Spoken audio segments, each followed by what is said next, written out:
Pagpasa ng Philippine Maritime Zones Bill, isinulong ng isang kongresista sa harap ng mga panibagong insidente ng pangaharas ng China sa loob ng ating exclusive economic zone.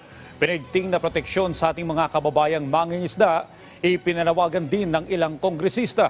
Si Mela Lesmora sa sentro ng Balita Live. Audrey, iba't ibang hakbang na ang itinutulak ng mga kongresista para maisulong ang ating karapatan sa West Philippine Sea. Sa gitna ng patuloy na pangharas ng China sa mga Pilipino sa West Philippine Sea, ipinanawagan na ni Cagayan de Oro City 2nd District Representative Rufus Rodriguez ang agarang pagsasabatas ng Philippine Maritime Zones Bill para mapalakas pa ang posisyon ng Pilipinas sa naturang usapin. Sa ilalim kasi ng panukala, target na matukoy at maideklara kung ano-ano nga ba ang mga sakop ng ating maritime zone para maiwasan na ang karituhan at mapagtibay pa ang ating karapatan sa ating mga nasasakupan.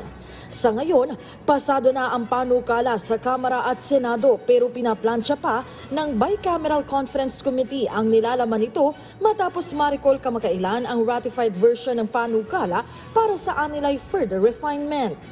Ayon kay Congressman Rodriguez, kumpiyansa siyang malapit nang maisabatas ang panukala at ngayon pa lang umaapela na siya sa China na kilalanin ito at huwag nang manghimasok pa sa ating exclusive economic zone at sa West Philippine Sea.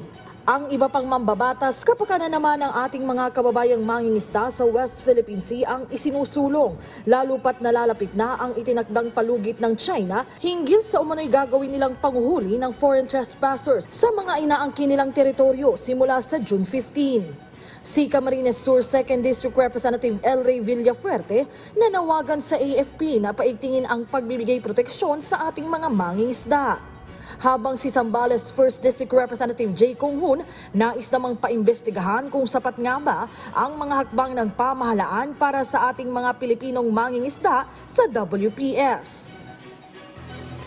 Audrey, idagdag ko lamang din sa isang pahayag kanina lamang ni Bukidnon na Congressman Jonathan na Keith Flores, ang gusto naman niya talagang mailatag yung West Philippine Sea na mga salita sa mga textbook, sa mga mapa at iba pang mga babasahin para talagang maisulong yung karapatan ng Pilipinas sa naturang teritoryo. At ang mga malaking bagay nga, Audrey, kung sakali yung Philippine Maritime Zones Bill, kung yan ay maisasabatas para talagang maitakda na kung ano yung mga ating mga nasasakupan at bahagi na rin yan ng pagsusulong ng ating karapatan. Audrey?